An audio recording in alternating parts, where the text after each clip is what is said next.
Hallo und herzlich willkommen zu einem neuen Video von Schuster Automobile.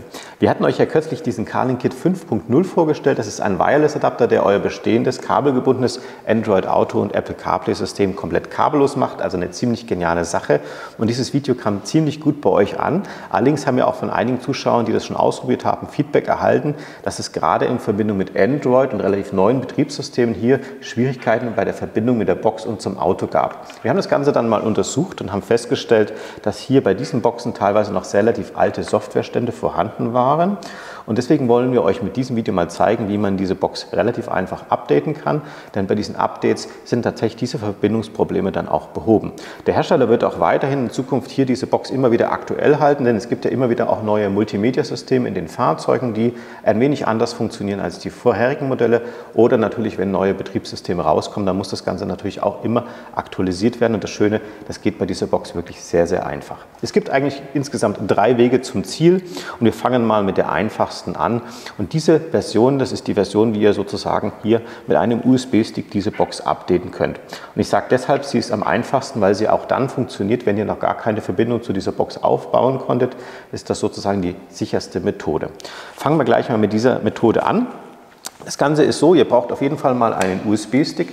Der USB-Stick sollte nicht größer als 32 GB sein und sollte mit einer sogenannten FAT32 Formatierung versehen sein. Das sind eigentlich alle USB-Sticks mit 32 GB oder weniger. Habt ihr einen größeren USB-Stick, dann bitte schaut nochmal, ob ihr auch noch einen kleineren findet, dann ist es einfach deutlich einfacher. Ich habe jetzt schon mal hier einen leeren USB-Stick vorbereitet und einen Laptop.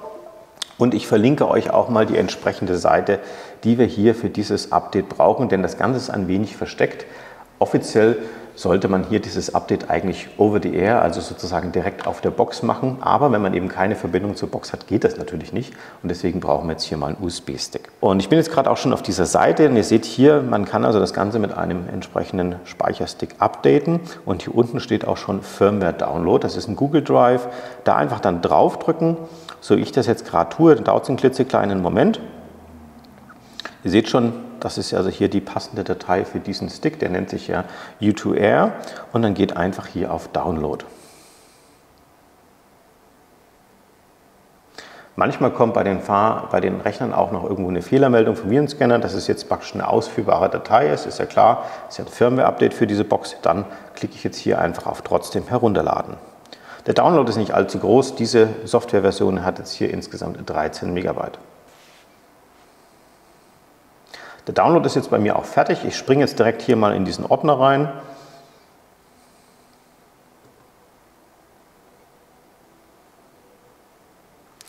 Klicke rechts auf Kopieren, suche mir meinen USB-Stick. Bei mir ist das jetzt hier das Laufwerk D. Das kann bei euch aber natürlich auch ein ganz anderer Laufwerksbuchstabe sein. Das ist ein bisschen abhängig von eurer PC-Konfiguration. Der USB-Stick ist jetzt bei mir komplett leer. Das ist die sicherste Methode, dass da nicht noch irgendwelche anderen Dateien drauf ist. Und packt diese Datei direkt hier auf den Hauptordner, also nicht in irgendeinen Unterordner reinpacken und bitte auch nicht umbenennen. Also weder eine Endung, also die Namensendung der Datei ändern, noch den Namen der Datei ändern. Das ist ganz, ganz wichtig. So, das war es eigentlich auch schon. Der USB-Stick ist nun vorbereitet. Jetzt braucht ihr eure Box. Ich habe jetzt die Box insofern vorbereitet, dass ich jetzt hier an den USB-C-Anschluss das originale Kabel angeschlossen habe. Also ganz einfach, so wie ich es auch ans Auto anschließen würde. Und jetzt ist es wichtig, dass ihr das Ganze eben nicht ans Auto anschließt, sondern irgendwo an eine Stromquelle. Ihr könnt da irgendein USB-Ladegerät nehmen oder ein Battery Pack oder natürlich auch ein Laptop wie hier. Das ist also überhaupt kein Thema. Das machen wir jetzt gleich mal. So. Wir warten einen kurzen Moment ab, bis die Box hochgefahren wurde. Das seht ihr dann hier an einer dieser leuchtenden Lampe. Ich glaube, so ein Pink. So, die Box ist also hochgefahren. Dann nehmen wir einfach hier diesen USB-Stick mit dem aktuellen Update, steckt diesen USB-Stick hier rein. Und dann fängt diese Box auch gleich an schon zu blinken. Ihr seht schon, sie blinkt jetzt rot und grün. Das Ganze muss man abwarten, bis dieses Blinken aufhört. Ihr seht schon, sie blinkt nun grün. Und damit ist das Update nun abgeschlossen. Ich stecke jetzt hier einfach den USB-Stick noch ab. Warte noch einen klitzekleinen Moment. Jetzt ist die Box wieder auf den ursprünglichen Farbton übergesprungen. Damit ist das Update nun abgeschlossen und ihr könnt das Fahrzeug nun direkt hier an diesen USB-Anschluss anschließen und damit wäre auch schon eure Box auf den neuesten Softwarestand. Das ist also Variante Nummer 1. Wie gesagt, finde ich relativ einfach auch, gerade für die, die jetzt vielleicht hier mit Over-the-Air nichts machen wollen, ist das eine klassische Methode. Schauen wir uns nun aber die zweite Methode an, die natürlich auch sehr bequem ist. Ich schnappe mir mal eine andere Box, weil die haben wir jetzt schon abgedatet. Ich nehme einfach mal die jetzt hier. So.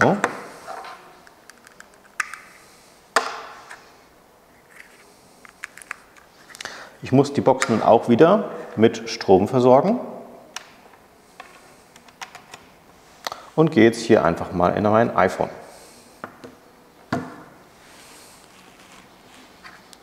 Jetzt werde ich hier nicht wie beim Fahrzeug eine Bluetooth-Verbindung aufbauen, sondern eine Wireless-Verbindung direkt zur Box. Das heißt, ich gehe jetzt erstmal ins WLAN rein, warte einen kleinen Moment, bis hier die entsprechende Wi-Fi-Verbindung steht oder mir angezeigt wird.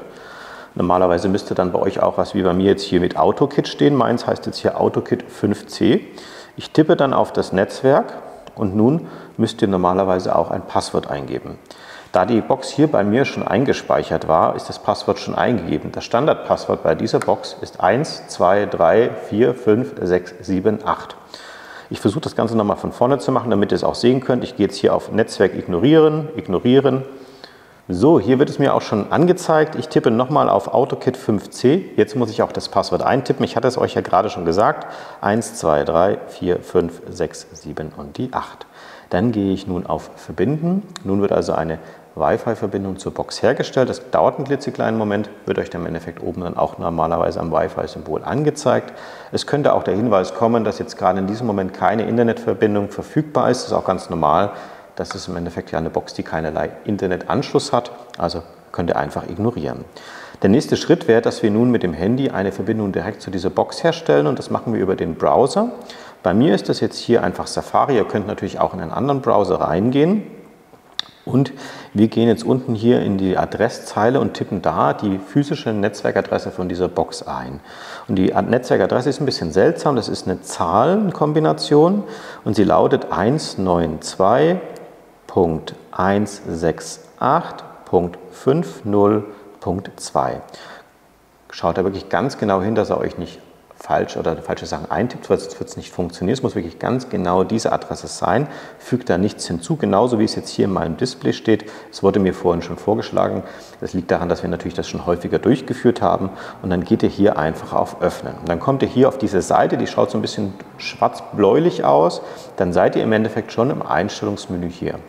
Und das als erstes möchte die Box, dass ihr erstmal eingebt, welchen Autohersteller ihr besitzt. Das hat einfach folgenden Hintergrund. Wenn ihr mal irgendwann Hilfe vom Hersteller braucht, dann wollen die natürlich auch wissen, welches Entertainment-System in eurem Fahrzeug drin ist. Denn jedes Auto hat so ein bisschen so seine Eigenheiten. Jeder Autohersteller macht so sein eigenes Süppchen.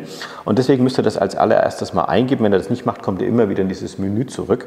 Das mache ich gleich mal. Ich sage jetzt hier mal Autohersteller, nehmen wir mal Mazda. Als Modell nehme ich jetzt einfach mal den CX-30, ist wirklich komplett egal. Und als Jahrgang nehme ich jetzt mal 2023. Und dann geht ihr hier auf Submit, also man speichert das sozusagen ab. So, und jetzt ist das Ganze hier schon mal fertig und wird euch nicht die ganze Zeit nerven. Ihr habt ja natürlich noch ganz, ganz viele Möglichkeiten mehr. Ich zeige euch hauptsächlich das Thema Update heute mal in diesem Video. Für die restlichen Sachen werden wir auch nochmal ein Video für euch hochladen. Hier unten habt ihr schon die zwei wichtigen Tasten, einmal Check Update und Rollback. Bevor ich das mache, möchte ich euch noch ein klitzekleines wichtiges Element zeigen. Das befindet sich da unten bei Home. Das ist auch eine ganz nette Anzeige. Da seht ihr zum einen mal, ja, wie schnell die Verbindung ist, wie stark der Prozessor ausgelastet ist und. Wir haben hier auch die Namen, die eingespeichert sind und unten die Softwareversion. Bei mir ist jetzt hier auf dieser Box eben schon die neueste Software aufgespielt. Das ist Stand heute vom Video eine Version von Mitte Oktober. Sieht man da 10.14, also 14.10. war diese Softwareversion. Und die ursprüngliche Version steht hier unten bei Initial Version. Das war sozusagen 08.14, also eine Version von August. So, und wenn ihr jetzt hier nochmal unten auf Help gebt, dann könnt ihr hier zum Beispiel eben auf Check Update geben. Dann prüft das Auto oder diese Box im Hintergrund, ob irgendwo online so ein Update verfügbar ist. Und wenn ihr eben dieses Update noch nicht durchgeführt hättet, so wie wir, würde jetzt hier der Download stattfinden. Das dauert wirklich nicht allzu lange, weil je nach Internetverbindung würde das Ganze dann neu starten und schon wäre das Update auch durchgeführt. Also auch eine ganz nette Sache. Das kann man auch mal zwischendurch machen. Ist überhaupt kein Thema, braucht ihr keinen USB-Stick und kein Laptop dafür. Nur euer Handy und eine Stromversorgung für diese Box. So, das war also Variante Nummer 2. Jetzt zeige ich euch mal noch die Variante Nummer 3. Die weicht tatsächlich nicht allzu stark von der zweiten Variante ab, ist aber speziell für die Android-User wichtig. Deswegen habe ich hier auch nochmal ein Android-Handy. Und bei Android ist es so, dass auch hier eine Verbindung über Wi-Fi zur Box hergestellt werden muss. Aber diese Adresseingabe im Browser bei manchen Android-Handys nicht funktioniert. Also probiert es ruhig mal aus, das wäre die einfachste Variante. Tippt es einfach in Chrome oder sonst wo ein und versucht, ob ihr irgendwie auf diese Box Zugriff bekommt. Wir haben allerdings festgestellt, dass bei ganz vielen Android-Handys das eben nicht geht. Das ist auch bekannt, hat jetzt mit dieser Box nichts zu tun. Und deswegen braucht man hier eine kleine Hilfssoftware, also eine App, die der Hersteller auch selber zur Verfügung stellt. Und ich habe euch auch hier den Link zu diesem direkten Seite mal in die Beschreibung reingetan. Und am besten, ihr geht wirklich mit eurem Handy, was ihr da nutzen wollt, hier über YouTube in diesen Link rein. Dann kommt ihr nämlich hier direkt auf diese Seite, auf der ich gerade auch schon bin. Und hier kann man ein sogenanntes AutoKit-Tool herunterladen. Und passt ein bisschen auf, da gibt es zwei, die reißen relativ ähnlich. Eins heißt AutoKit und eins heißt AutoKit-Tool. Und wir brauchen für unsere Box Carlin-Kit 5.0 oder 2R heißt es ja auch, brauchen wir AutoKit Tools. Das ist ganz wichtig, sonst wird es nicht funktionieren. Und hier sieht man schon dick und fit Download. Da drücke ich jetzt einfach mal drauf. Dann steht hier nochmal herunterladen, weil wir es noch nicht heruntergeladen hatten. Ich sage ja, noch einmal herunterladen. Das geht genauso fix im Endeffekt wie auch vorhin schon. Und hier oben bestätigt er mir das Ganze auch schon, ob es wirklich heruntergeladen ist. Und ich gehe hier auf Öffnen. Dann ist es so, das Ganze, das wir jetzt hier runtergeladen haben, das stammt ja nicht aus dem sogenannten Google Play Store, ist also nicht eine offizielle App, sondern eine vom Hersteller selber. Das heißt, wir müssen hier zunächst einige Sicherheitseinstellungen vornehmen, dass das überhaupt erstmal vom Handy zugelassen wird. Deswegen warnt mich hier das System, wollen Sie das wirklich? Ich gehe nun hier auf Einstellungen, muss sagen, ich vertraue dieser Quelle vom Hersteller Carlin-Kit. Hier kommt nochmal der Hinweis, was theoretisch passieren könnte, wenn man das von einer unbekannten, unsicheren Quelle herunterlädt. Wie gesagt, das kommt ja direkt jetzt vom Hersteller. Ich gehe jetzt hier einfach auf OK und muss hier den Haken setzen und dann auf OK gehen. Jetzt ist das Ganze also freigegeben und jetzt drücke ich hier auf Installieren. Das dauert einen klitzekleinen Moment.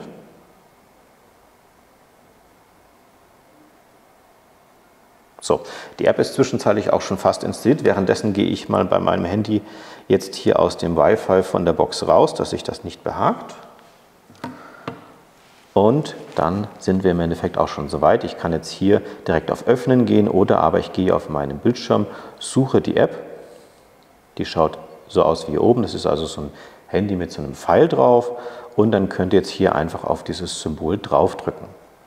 Hier werdet ihr jetzt nun nach diversen Freigaben gefragt. Ihr müsst natürlich jetzt das nicht unbedingt geben. Ich sage jetzt einfach nur mal hier nur dieses Mal. Soll es Anrufe starten und verwalten? Das will ich nicht. Ich will auch keine Foto-, Video- oder Musikdateien zulassen. Ich will nicht, dass er mich anruft oder irgendwas in der Art. Also nein, ich will wirklich nur die reine Verbindung hier zu dieser Box. Und dann wird im Endeffekt hier oben nach verbindlichen oder beziehungsweise zu verfügbaren Geräten gesucht. Ihr könnt das Ganze auch nochmal durch Drücken auf diese Kreistaste beschleunigen, sollte da nichts bei euch stehen. Und dann sollte auch, wenn ihr euer AutoKit hier mit Strom versorgt habt, dieses AutoKit hier auftauchen. Und dann drückt ihr einfach auf den Namen oder auf die WLAN-Wellen, ist ganz genauso. Und dann fragt ihr hier nochmal, wollen Sie sich wirklich mit dieser Box verbinden? Dann geht ihr einfach auf Verbinden. Dauert einen klitzekleinen Moment. So, und dann seid ihr genau in dem gleichen Menü, in dem wir uns auch schon befunden haben, nur eben speziell für Android-User, die dann über den Browser nicht reinkommen. Und auch hier seht ihr nochmal die Softwarestände und so weiter, könnt unten unter Hilfe hier nach Updates suchen und damit auch euer Update durchführen. Also auch hier fast genauso identisch, nur als Hilfe dazu sozusagen hier über diese App, die euch vom Hersteller zur Verfügung gestellt wird. Ja, ich denke, damit solltet ihr also euer Update relativ schnell und einfach zu Hause durchführen können. Und wie gesagt, hauptsächlich für die, die sozusagen gerade bei den neuen Betriebssystemen noch Störungen hatten mit der Verbindung, ist es natürlich eine absolut sinnvolle Sache. Und es lohnt sich natürlich auch immer mal regelmäßig nach Updates zu schauen. Vielleicht kommen ja sogar noch irgendwelche neuen Funktionen dazu oder die Box wird ein bisschen schneller. Wie gesagt, der Hersteller arbeitet hier auch kontinuierlich an diesem System. Wenn euch dieses Video übrigens gefallen hat, dann lasst uns gerne auch einen Daumen nach oben da. Habt ihr zu diesen Updates irgendwelche Fragen, schreibt es wie immer in die Kommentare rein. Vergesst nicht, unseren Kanal zu abonnieren, falls ihr noch nicht Abonnent seid. Und ansonsten könnt ihr natürlich auch die Glocke drücken, dann kriegt ihr immer eine Info, wenn wir ein neues Video hochgeladen haben. Ansonsten bedanke ich mich wie immer fürs Zuschauen und wir sehen uns dann wieder beim nächsten Video.